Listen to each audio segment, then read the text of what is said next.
Shavua Tov Umvorach. Aujourd'hui, c'est l'Aïloula de notre maître Ha'ari Kadosh. Ari Kadosh, il nous a quittés il y a 448 ans. Il a vécu à l'époque de Rabbi Yosef Karo, Maran le Shulchan Aruch, Rabbi Shlomo al-Qabetz, celui qui a écrit les Chadoudi, Moar Hor Behaim Vital, son élève. Alors, on va essayer, Rabotai, de raconter un petit peu sur sa biographie et raconter surtout des histoires sur sa grandeur et sa Kdusha. Morin Arab, Rabbi Mir Mazouz, Shalita, hier soir dans son shi'ur à Shvu'i, il a parlé beaucoup sur l'épidémie qui est en train de perturber le monde entier. Alors il a dit, allez pèleriner sur le Tzion de Ari Kadosh, c'est quelque chose qui peut faire beaucoup dans le ciel, il peut énormément aider. Bien sûr, celui qui n'a pas la possibilité de se déplacer, aller sur place, alors c'est important d'allumer une bougie et étudier. Donc, étudier ces Sfarim, c'est pas évident, tout ce qui est Kabbalah, mais étudier l'Alon Nishmato, écouter des histoires sur sa vie et faire une fila à Kadosh Baruch Hu, que Akadosh Baruch Hu, il arrête donc ce gros problème qui est en train de circuler dans le monde entier. Alors, le Ari Akadosh, déjà, sa naissance, elle était miraculeuse. Ses parents, ils sont arrivés à un âge très tardif et un jour, il est venu dans le Beth Midrash, il a annoncé à son papa que Be'ezrat Hashem, dans l'année, il va avoir un enfant. Et le jour de la Brit Mila, il est venu, il s'est mis, il y a un avis, sur donc, le papa, et il a attrapé lui-même donc, le Ari Kadosh. Et 8 ans plus tard, le papa de Ari Kadosh est niftar. Sa mère, elle a essayé donc, de prendre en charge la tâche familiale, et c'était pas évident. Elle est partie avec lui en Égypte, chez son oncle, Rabbi Mordechai Francis. Quand il les a reçus, il a vu que le Haris était quelqu'un de très très brillant et il a amené chez le Radbaz. Rabbi David Ben Zimra, Zechron Baracha, c'était le grand rabbin d'Égypte. Il a étudié chez lui la Torah. Il s'est marié donc avec sa cousine et on raconte que son beau-père, qui est son oncle, il lui a construit comme une petite maison, une chambre, un peu en dehors de la ville, à côté d'une île, où il allait étudier tout le temps, et il avait Gilou Eliyahu-Navi. Il y a Eliyahu-Navi qui venait tous les jours à étudier avec lui, jusqu'à l'âge de 36 ans. Alors Eliyahu-Navi lui a dit, maintenant tu es obligé d'aller en Israël, parce qu'il y a un élève qui t'attend, qui est Rabbi Vital, tu dois lui transmettre toute ta Torah. C'est le seul qui peut vraiment donc capter ta grandeur. Et effectivement, il est parti en Israël, il s'est installé dans la ville Tzfat, et là-bas, donc, il y a un grand bruit sur son arrivée. Il y a eu beaucoup des grands donc, de la Torah qui sont venus étudier chez lui, mais celui qui était le plus, on va dire, attaché, on appelle ça, donc Gdolé Talmidav, un des grands de ses élèves, c'était Rabbi Haim Vital. Il lui a transmis donc toute sa Torah. On raconte que Rabbi Haim Vital, au début, il avait du mal à comprendre la puissance de la Torah du Ari Kadosh, jusqu'un jour, il a amené dans le fleuve de la Kinneret, il lui a donné à boire de l'eau, il a dit là, il y a le puits de Myriam, et il a vu que toutes Ma'yané à Chokhmah, les sources de la sagesse qui se sont ouvertes, et il a pu donc capter donc la grandeur, la Torah de Ari Kadosh. 18 mois plus tard, il a quitté le monde.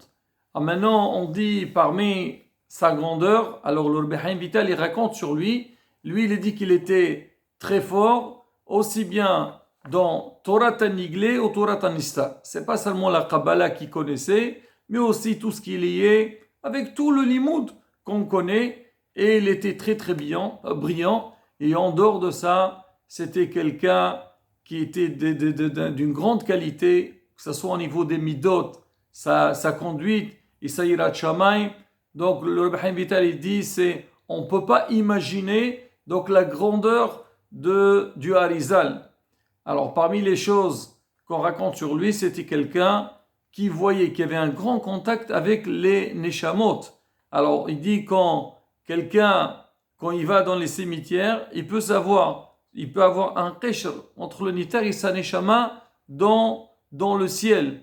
Il reconnaît, c'est-à-dire même les choses que personne ne connaît, et donc lui, il arrivait à les découvrir, et surtout on dit, il connaît Chokhmat Apartsouf, c'est-à-dire il voit le visage de quelqu'un, et il peut lui dire qu'est-ce qu'il a fait. Il y a aussi, on appelle Sirtu Tayad, il regardait dans la main de la personne, il peut lui dévoiler des atidos, des choses dans l'avenir ou dans le passé, et il y a énormément d'histoires qui se sont déroulées. Alors, comment ça a commencé?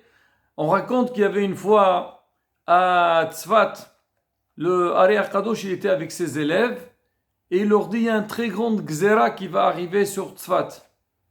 Les élèves ont dit, pourquoi? Il dit, parce que il y a un pauvre, il y a quelqu'un qui est à Tzfat, et lui, il avait une petite parnassa, et là, sa parnassa, donc il a perdu sa parnassa, il n'a pas de quoi vivre, il est en train de se lamenter. Alors les élèves disent, qu'est-ce qu'on fait? Il a dit, allez-y, vous vous occupez de lui, faites quelque chose. Ils sont partis le voir, ils l'ont trouvé par terre, il pleurait, il se lamentait devant Kadosh Baruch, il dit, pourquoi Hachem, j'ai une petite parnassa. En plus de ça, tu m'enlèves ma parnassa. Qu'est-ce que j'ai fait? Sur le champ, ils lui ont dit, arrête de pleurer. Et ils lui ont donné à manger. Ils lui ont dit, regarde, tous les jours, tu auras ce que tu as besoin. Alors, quand ils étaient de retour, ils ont vu qu'il y a, donc le ciel, il était couvert par des sauterelles. Ils sont partis voir le Harizal, ils ont dit, Rav, ça a l'air qu'il y a une grande xéra. C'est quoi cette histoire-là? Ne vous inquiétez pas. C'est vrai qu'il y avait une xéra, mais comme maintenant vous avez corrigé ce problème, alors ça y est. Donc l'ordre, il a été donné. Maintenant tous les sauterelles, ils vont revenir. Ils vont tous donc se jeter dans la mer et il n'y a rien à craindre. Il leur a dit, justement, ce pauvre-là, vu qu'il a crié à Hachem, il a fait une demande à Kadosh Baruch Hu, là, comme nous, on ne s'est pas occupé de lui, alors allez, nous, ça pouvait faire une xéra sur nous.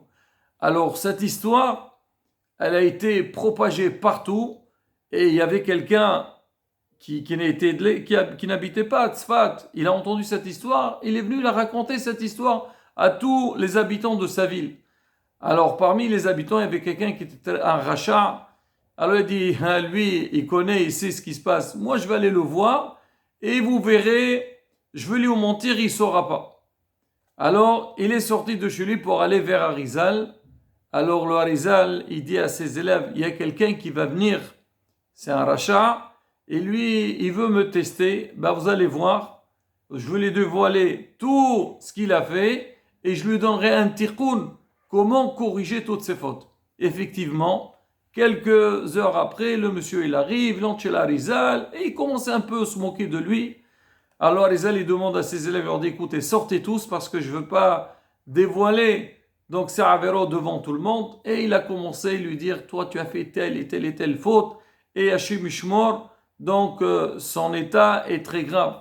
Il a demandé à Harizal de lui faire un tikkun, et le Harizal, il lui a fait un tikkun, et le monsieur, il a fait une grande teshuva.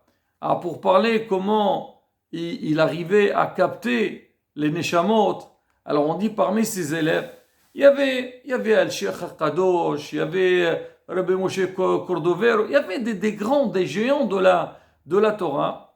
Une fois, il était dans un shiur. Lui, il donnait pas seulement des cours, mais quand il y avait ses élèves, il donnait des cours sur un autre domaine de la Torah, il était présent pour écouter. Et une fois, un de ses élèves, il a fait un cours sur l'histoire de Yaakov et Lavan, et il a dit, alors Yaakov Avinu, il a dit à Lavan, il a dit, toi tu as essayé de me tromper des dizaines de fois, et Hachem, il m'a sauvé. Alors le Talmud de Harizal, il a commencé à dire, c'est quoi toutes les ruses que Lavan il voulait faire à Yaakov Avinu. Et pendant ce temps-là, le Harizal était sur le côté, il a commencé un peu à sourire. Alors l'élève, quand il a vu le Harizal, il souriait, il s'est dit, certainement, il n'était pas très content, ou il se moquait un peu des paroles que je dis. Bon, il n'a rien dit, il a fini son shiur. Après, il est parti voir le Harizal, il lui a dit, ah, dites-moi, pourquoi vous avez souri au moment du cours? Il a dit, écoute, je veux te dire ce qui s'est passé. Quand toi, tu as dit, tu as voulu raconter donc toutes les bêtises qu'il a fait, toutes les ruses que Lavan il a voulu faire à Yaakov, dans le ciel, on a fait descendre Lavan dans ton cours avec 2 malachim. Et chaque fois, toi, tu disais, voilà, Lavan il voulait faire telle et telle chose à Yaakov. Lavan il dit, oui, c'est vrai, il reconnaît. Et après, à la fin, hein, quand tu as dit encore une ruse que Lavan il a fait à Yaakov, en vérité, Lavan il l'avait pas faite.